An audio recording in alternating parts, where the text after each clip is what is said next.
मित्रांनो, तुमचं पुन्हा एकदा GB स्टोरी टेलर या यूट्यूब चॅनलवर स्वागत आहे. आजच्या आपल्या गोष्टीचं नाव आहे माणसे गिळणारा दरवाजा.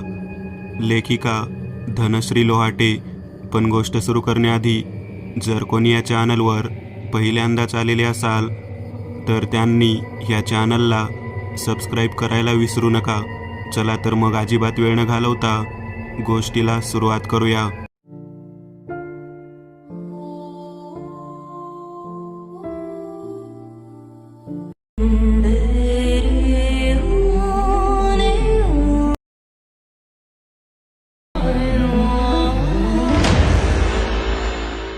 ढग दाटून आले होते. भर उन्हाळ्यात असं ढगाळ वातावरण विचित्र वाटत होतं. सविता आणि शिरीष दुचाकीवरून घरी यायला निघाले होते. सविताच्या नणंदेच्या मुलीचं लग्न होतं. तसं दूरचं नातं, पण उगीच नंतर ऐकून घ्यावं लागेल म्हणून नाईलाजाने का होईना पण ती शिरीषला घेऊन लग्नाला गेली होती. गाव दूर होतं. दुचाकीवरून जायला परवडणार नव्हतं, परंतु एसटी बसची सुविधा नव्हती. त्या गावापर्यंत येताना कितीही लवकर निघण्याचा प्रयत्न केला तरीही उशीरच झाला. शिरीष भरधाव वेगाने घरचा रस्ता जवळ करत होता. ढगाळ वातावरणामुळे सूर्य कधीचाच मावळला होता. अंधार हळूहळू हातपाय पसरू लागला. क्वचितच एखाद दुसरी गाडी त्या रस्त्याने जात होती. सविताच्या मनात भीती दाटत होती. दुतर्फा दाट झाडी आणि रस्त्यावर चिटपाखरूही दिसत नव्हतं. देवाने लवकर घरी पोचून द्यावं एवढंच तिच्या मनात येत होतं. गाव मागे सुटलं. काळोख पसरला होता. गाडीचा उजेडाशिवाय दुसरं काहीही दिसत नव्हतं. अचानक ढग गरजायला लागले. असं वाटत होतं नियतीने काहीतरी वेगळंच ठरवलंय. सोसाट्याच्या वाऱ्याने पालापाचोळा उडत होता. दुतर्फा झाडीतून कसल्याशा वाऱ्यामुळे आवाज येत होता. आता शिरीषलाही थोडी भीती वाटत होती, परंतु दोघेही एकमेकांना काहीही बोलत नव्हते. उगाच दुसऱ्याला घाबरवून नाही द्यायचं म्हणून. जवळपास कोणतंच गाव दिसत नव्हतं. शिरीषने शर्टच्या खिशातून मोबाईल काढला, परंतु मोबाईलला नेटवर्क नव्हतं. रस्ता जणू दाट काळोखाला चिरून समोर जात होता. रानटी कुत्र्यांचा कर्कश आवाज येत होता. विजा कडाडल्या आणि सविता मनातून खूपच घाबरली, परंतु तिने मौन सोडले नाही. अगदी काकुळतीने चूप होती ती. शिरीष भरधाव गाडी चालवत होता. जवळपास कोणतंच गाव दिसत नव्हतं की एखादी आधाराला गाडी नव्हती. माणूस तर औषधालाही नव्हतं. शिरीष एकटक पाहत गाडी चालवत होता. त्याने साईडच्या मिररमध्ये पाहिलं तर काहीतरी विचित्र त्यांच्या मागून येताना दिसत होतं. अंधुक आकृती जवळजवळ येत होती. त्याने गाडीचा वेग वाढवला. सविताने सुद्धा ती आकृती पाहिली. ती गर्भगळीत होऊन शिरीषला म्हणाली, "अहो, मगाचपासून काहीतरी आपल्या गाडीच्या मागे येत आहे. स्पष्ट दिसत नाहीये." "हो, मीही पाहिलं." शिरीषची खात्री झाली. काहीतरी नक्की आहे या जंगलाच्या हवेत. अशुद्ध, श्रापित. दोघेही गप्प झाले. गाडी भरधाव वेगाने धावत होती. ती आकृती तशीच अगदी जवळ दिसत होती. हवा खूप होती. टपोरे पाण्याचे थेंब कोसळायला सुरुवात झाली. रस्ता ओला होता. ढग कडाडत होते. वळणाचा रस्ता लागला. पाऊस थांबत नव्हता. गाडीही बंद पडते का काय असं वाटायला लागले. रस्त्याच्या कडेवर एक जुनाट घर दिसलं. दोघांनीही पाऊस थांबेपर्यंत थांबायचं ठरवलं. शिरीषने गाडी रस्त्याच्या खाली घेतली. सविता आणि शिरीष दोघेही घाईघाईने अंधार चिरत त्या घराच्या ओसरीत आले. दाट काळोख होता. फक्त एक मिनमिनत्या दिव्याच्या उजेडाने ते दोघे तिथपर्यंत पोहोचले. पाऊस थांबायचं नाव घेत नव्हता. शिरीष आणि सविता दोघेही घराच्या ओसरीत पाऊस थांबायची वाट बघत होते. सविताची नजर आजूबाजूला त्या आकृतीला शोधत होती. घराभोवती दाट झाडी होती. आजूबाजूला कुणी शेजारी सुद्धा नव्हते. होते ते फक्त काळोखाचे साम्राज्य. सविताच्या मनात अचानक शंकेची पाल चुकचुकली. या घराकडे पाहून कुणी इथे राहत असेल वाटत नाही. मग हा तेलाचा दिवा कुणी लावला? तिने खिडकीतून आत डोकावण्याचा प्रयत्न केला, परंतु अंधारामुळे आतलं काहीच दिसत नव्हतं. शिरीष एका बाजूला उभा राहून सविताची हालचाल बघत होता. त्याने थोडं धीटपणे विचारले, "काय झालं? आतमध्ये आहे का कोणी? अशी बेदरून का गेलीयस? तिने शिरीषला सविस्तर दबक्या आवाजात सांगितले. या घराकडे पाहून असं वाटतं इथे कोणी राहत नाही. मग हा दिवा कोणी लावला? तोही विचार करू लागला. थोडा बुचकळ्यात पडला. तेवढ्यात अचानक कडाडून वीज चमकली आणि घराच्या आडोशाला असलेलं पिंपळाचं झाड दिसलं. त्याखाली बऱ्याच ओल्या झालेल्या तांबड्या चिंध्या झाडाच्या खोडाला बांधलेल्या दिसल्या. सविता ते पाहून गर्भगळीत झाली. तिला समजले हा काहीतरी काला जादू प्रकरण आहे. शिरीषचा एवढा विश्वास नव्हता, परंतु सविताचा अशा गोष्टीवर कळत न कळतपणे विश्वास दृढ झाला होता. तिने शिरीषला या जागेतून लवकर निघायला सांगितले, परंतु पाऊस धो-धो कोसळत होता. त्यामुळे तोही हतबल होता. कितीही इच्छा असली तरी ते दोघे ती जागा सोडू शकत नव्हते. मोबाईलला अजूनही नेटवर्क नव्हते, परंतु चार्ज होता मोबाईल. शिरीषने कुतूहल म्हणून मोबाईलचा टॉर्च सुरू केला. घराकडे तो उत्सुकतेने बघत होता. सविताला लवकर या जागेतून निघायचे होते, तर काहीतरी मोहिनी घातल्याप्रमाणे शिरीष त्या घरात प्रवेश करण्याचा प्रयत्न करत होता. ती त्याला रोखत होती, परंतु त्याचे लक्ष फक्त दरवाजाकडे होते. सविता खूप भ्याली. देवाचा धावा करत होती. शिरीष टॉर्चच्या उजेडामध्ये घराकडे बघत होता. घर अगदी जुनाट होतं.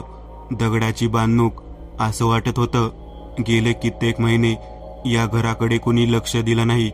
जिकडे तिकडे धुळीचे साम्राज्य होते. पावसामुळे भिंती ओलसर झाल्या होत्या. मध्येच दगडातून गवत वाढले होते. दरवाजा अगदी जुनाट होता, भल्या मोठ्या कुलपाने जखडलेला. शिरीष अचानक इकडे तिकडे पाहू लागला. सविता एका कोपऱ्यात जीव मुठीत घेऊन रडत उभी होती. तिला शिरीष वाटतच नव्हता. त्यामध्ये काहीतरी अगदी अशुभ सावली दिसत होती. झपाटल्यासारखा तो इकडे तिकडे बघत होता. त्याला बाहेर मोठा दगड दिसला. पाऊस कोसळत असताना तो कशाचाही तमा न बाळगता सरळ तो दगड घ्यायला बाहेर आला. एका हातात मावेल एवढा दगड आणि एका हातात टॉर्च घेऊन तो पुन्हा दाराकडे आला. सविता समजायचं ते समजली. तिने निर्धाराने शिरीषला थांबवण्याचा प्रयत्न केला, परंतु कुठल्या तरी अनामिक शक्तीने शिरीष तिला ताकदीने दूर ढकलून पुढे गेला. सविता ओसरीत असलेल्या खांबाकडे ढकलली गेली. त्याने त्वरेने तो दगड कुलुपावर घातला. ते लोखंडाचे दणकट कुलूप एका घावात उघडलं. सविताने त्याला थांबवण्याचा प्रयत्न केला, परंतु तो कशाचीही पर्वा न करता घराकडे बेसूर नजरेने पाहू लागला. जणू त्याला वर्तमानाचे भानच नव्हते. सविता त्याला कुणीतरी अनोळखी भासू लागली. कुठली तरी अशुभ शक्ती त्याच्या सभोवताल पिंगा घालत होती. त्याने अतिशय आवेगाने आतमध्ये प्रवेश केला. किट्ट अंधाराचे साम्राज्य घरामध्ये पसरले होते.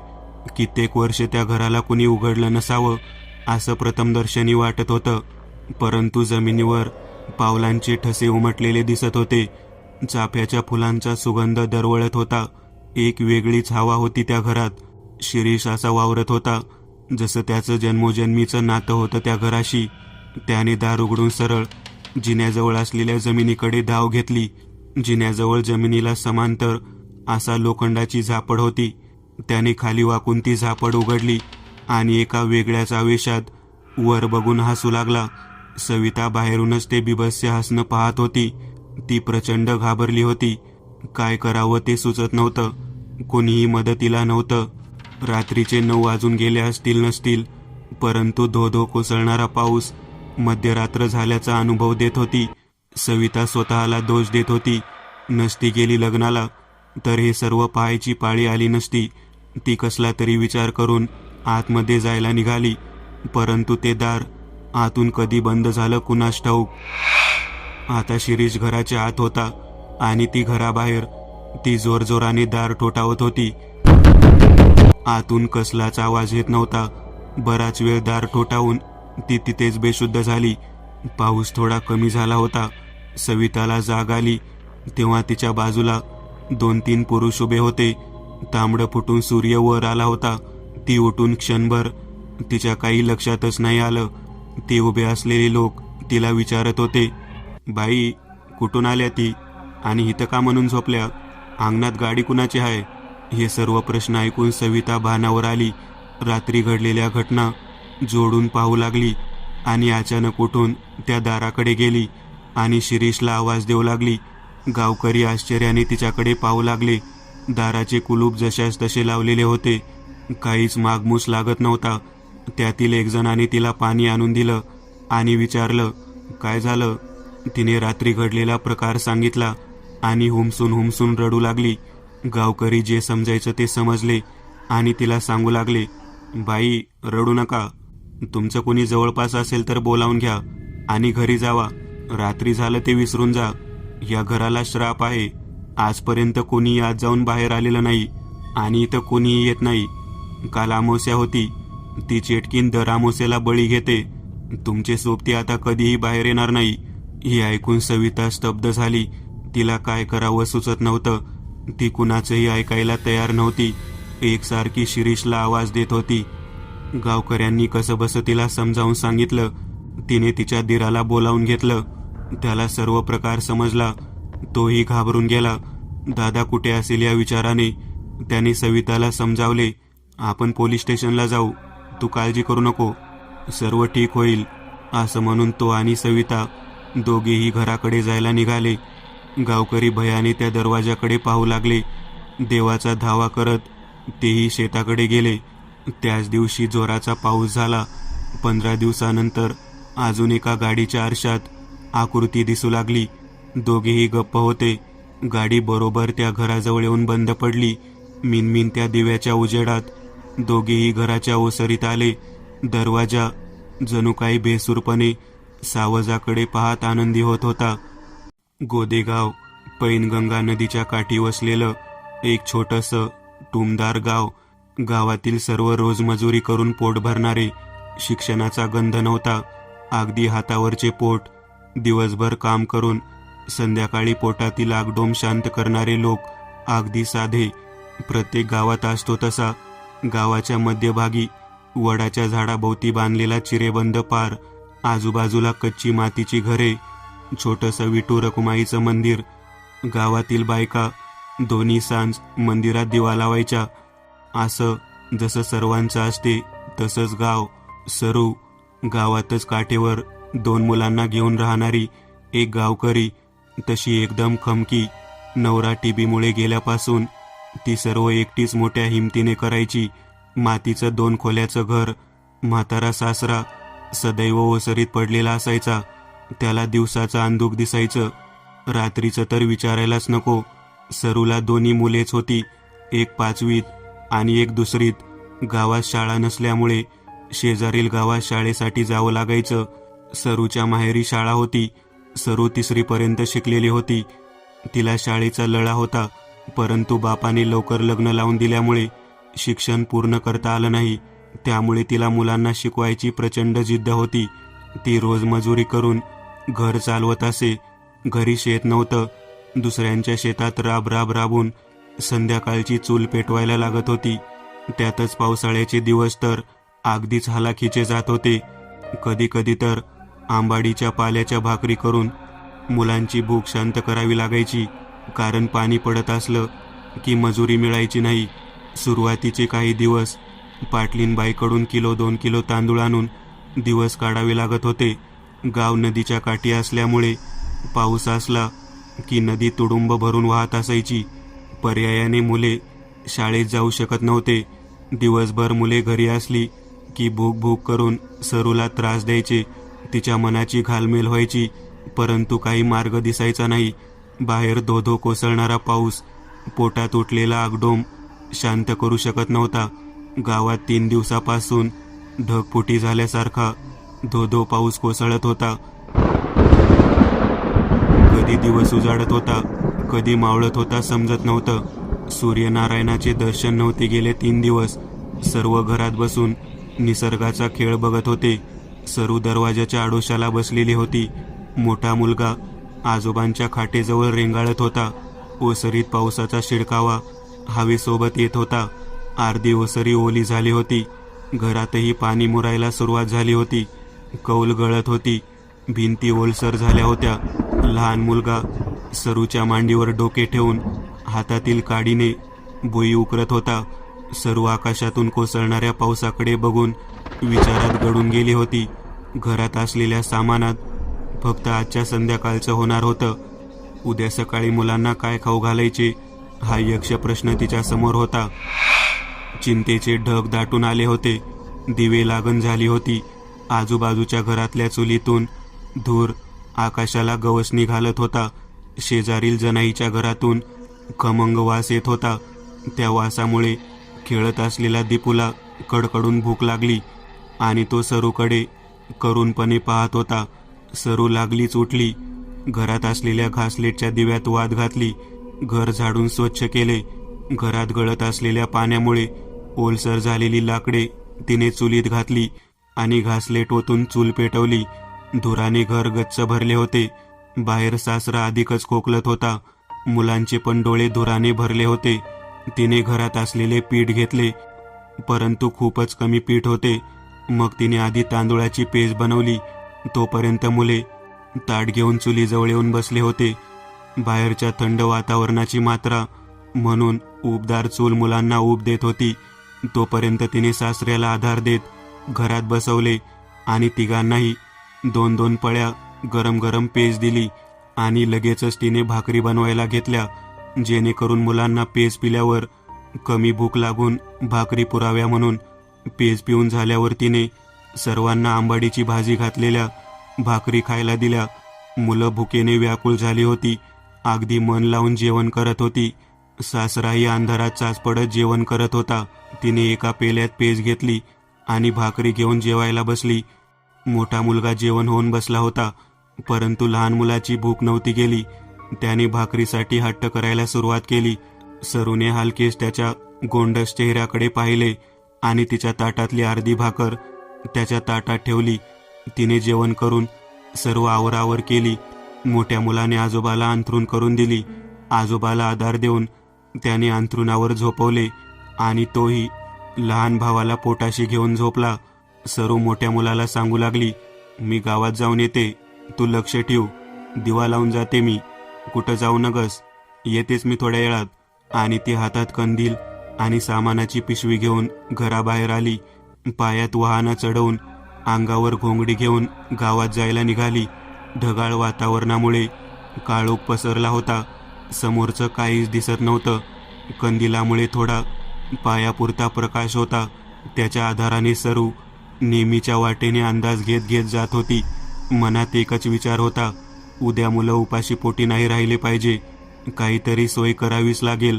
वाटेत जाता जाता छबूच्या घरासमोर छबूचा बेवडा नवरा दारूच्या नशेत तर होऊन छबूशी हुज्जत घालत होता. छबू कंटाळून त्याला नको नको ते बोलत होती. तोही सामानाची फेकाफेक करत होता. सरू विचार करत होती, 18-20 दारिद्र्यात सुरू असलेला संसार आणि त्यामध्ये असे व्यसनाधीन झालेले नवरे, काय जीवन आहे. त्यापेक्षा मी कितीतरी बरी आहे. मी एकटी विधवा असली मग काय झालं, मी मुलांना शिकवून खूप मोठं साहेब करणार. हे कुत्र्याचं जिनं एक दिवस नक्की सरणार. माझी दरिद्री जाणार. मला कितीही कष्ट पडले तरी मी मागे हटणार नाही. माझ्या मुलांना लागेल ते मी काही करून आणून देणार. या विचाराने तिच्यामध्ये अधिकच ऊर्जा आली आणि ती उत्साहाने पाटलाच्या घराकडे निघाली. पाटलाच्या वाड्यासमोर येऊन तिने पाटलीनबाईला आवाज दिला. वाडा चिरेबंदी होता. समोर ऐस पैस बैठक होती. मोठं तुळशी वृंदावन. लक्ष्मी जणू काही वाड्यात पाणी भरत होती. धान्याने वाड्याची कोठारे तुडुंब भरून होती. बाया माणसाचा राबता असायचा. सरूचा आवाज ऐकून पाटलीनबाई बाहेर आली. अंगावर वेलबुटीचे 9 लुगडे, अंगावर सोनं. पाटलीनबाईचा तोराचा न्यारा. बाईसाहेब समोर पाहून सरू थोड्या संकोचानेच त्यांच्या नजरेला नजर देत होती. पाटलीनबाई सरूला पाहून म्हणाली, सरू ये, अशी वरखाली भिजून जाशील आणि राज्याला का आलीस? काय झालं? उजेडी यायचं, पाण्या पावसाचं आलीस. आधीच रानभूतासारखं वाढलंय. इचू सरपाचं भ्या असतंय. सरूला बाईसाहेबांचा प्रेमळपणा पाहून गदगदून आलं. सरू पायऱ्या चढून वर आली. बैठकीच्या समोर असलेल्या मोकळ्या जागेत खाली बसली आणि नजर खाली घालून बोलू लागली, बाईसाहेब, गेले 3 दिवस झड लागलीये. पाणी थांबायचं नाव नाही. मजुरी मिळणं कठीण झालंय. घरात पोटाची खळगी भरण्यासाठी काहीच उरलं नाही. उद्याची चूल पेटत नाही माझी. मला 3-4 दिवसाचं धान्य दिलं तर लय उपकार होतील. बाईसाहेब हे ऐकून म्हणाल्या, अगं उपकाराची भाषा नको करूस. गावच्या मदतीला येण्यासाठी देवानं एवढं दिलंय. मी माझं नशीब समजते. गावच्या मदतीला येत आहे. घेऊन जा तू धान्य. काळजी नको करू. आणि पुन्हा हवं तेव्हा ये. मी तरी काय करू एवढ्या संपत्तीचं. मला ना मूल ना बाळ. एक लांब उसासा टाकून ओलसर डोळे झाकून बाईसाहेब कोठाऱ्याकडे गेला आणि गड्याला सांगून सरूला धान्य दिलं. सरू धान्याची थैली घेऊन सपासप पावले टाकत कंदिलाच्या उजेडात घराच्या दिशेने जात होती. मनातून समाधानी सरू तिच्याच तंद्रीत चालू लागली, विचार करत की 4-5 दिवसाची सोय झाली. लवकर पाऊस उघडला की मजुरी हुडकावी लागेल. कामाशिवाय गत्यंतर नाही. मुलांना शिकवून मोठं करायचं, आयुष्याचं सोनं करायचं. या विचारात ती अंधारातून जात असताना अचानक पायात काहीतरी अडकल्यासारखं वाटलं. तिने पाय झटकला आणि अचानक पायाला काहीतरी दंश झाल्यासारखं वाटलं. पायाला मुंग्या आल्या. सरू जोरात ओरडली आणि खाली कोसळली. आजूबाजूचे लोक जमा झाले. जनावर डसलं असं सरूला हलकं हलकं ऐकू येत होतं. शुद्ध नव्हती. कुणीतरी पायाला करकचून काहीतरी बांधत होतं. तोंडाला फेस येत होता. गचक्या लागून शुद्ध हरपत चालली होती. डोळ्यासमोर अंधार होता. तिला घरात झोपलेली मुलं दिसत होती. त्यांच्या पोटातील भूक दिसत होती. डोळे हळूहळू बंद होत होते. नियतीने तिची खेळी खेळली होती. सरूने डोळे मिटले. कधीही न उघडण्यासाठी तिच्या उराशी आणलेली धान्याची थैली घट्ट धरून ठेवलेली होती, मुलांच्या भुकेसाठी. मी एक नवीन चॅनल ओपन करत आहे. त्यावर तुम्हाला ॲनिमेटेड हॉरर स्टोरीज पाहायला मिळतील. त्या चॅनलची लिंक या व्हिडिओच्या डिस्क्रिप्शन मध्ये दिलेली आहे. चॅनलला सबस्क्राईब करायला विसरू नका. मित्रांनो, आज पुरतं एवढंच. तुम्हाला जर काही गोष्ट आवडली असेल तर नक्की लाईक करा. तुमच्यापैकी बरेचसे जण व्हिडिओ लाईक न करताच पळून जातात. पण हा जर व्हिडिओ तुम्ही लाईक केला तर मला जरा बरं वाटेल आणि असेच भारी भारी व्हिडिओ बनवायची माझ्यात एनर्जी येईल. त्यामुळे नक्की लाईक करा. आणि अजूनही कोणी या चॅनलला सबस्क्राईब केलेलं नसाल तर लगेच सबस्क्राईब करून टाका. आणि बाजूची घंटी ती मात्र दाबायला विसरू नका. देवाची घंटी आहे ती. चला तर मग पुन्हा भेटूया अशीच एक आगळी वेगळी गोष्ट घेऊन पुढच्या